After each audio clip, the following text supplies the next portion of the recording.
आजकल social media पे कई तरह की कंस्पिरेसी थियरीज बहुत फेमस हो रही हैं। कुछ लोग मानते हैं कि मून लैंडिंग फेक थी, कुछ लोग मानते हैं कि पृथ्वी फ्लैट है।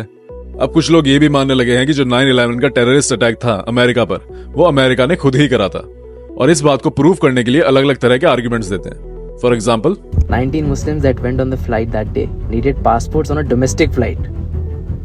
क्या बात है। तो जनाब, बात यह है कि 9/11 के जितने भी आतंकवादी थे वो सब वीजा लेकर अमेरिका आए थे, और अगर आप एक फॉरेनर हैं किसी भी देश में तो वहां डोमेस्टिक ट्रैवल करने के लिए आपको पासपोर्ट चाहिए। ये सेम रूल इंडिया, अमेरिका और ऑलमोस्ट हर देश में अप्लाई होता है। बॉडी की धज्जियां उड़ गई, लेकिन पासपोर्ट परफेक्ट कंडीशन में इन्वेस्टिगेटर्स के हाथ में आ गया 48 आवर्स के अंदर। तो कुल मिलाकर 4 फ्लाइट्स थी और 19 आतंकवादी।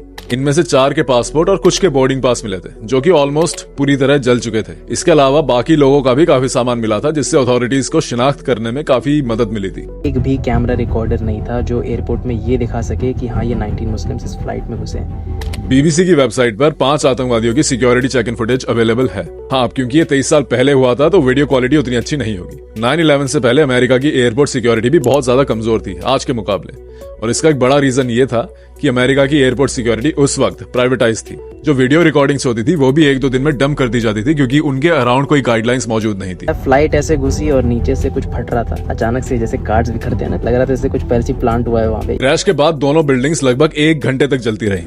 इससे जो स्टील कॉलम्स थे जो ओवरऑल स्ट्रक्चर को और फ्लोर्स को सपोर्ट प्रोवाइड कर रहे थे, वो बहुत कमजोर पड़ गए और अपने ऊपर के 14 फ्लोर्स का वेट झेल नहीं पाए। जैसे ही वो 14 फ्लोर्स नीचे गिरे, एक चेन रिएक्शन स्टार्ट हो गई। YouTube पे एक वीडियो अवेलेबल है जो इस पूरे प्रोसेस को और बिल्डिंग के स्ट्रक्चर को काफी अच्छे से एक्सप्लेन करती है। उसके बाद ये बंदा अमेरिकन मिलिट्री और CIA के इन्वॉल्वमेंट की भी बातें करता है, जो कि सब फालतू है।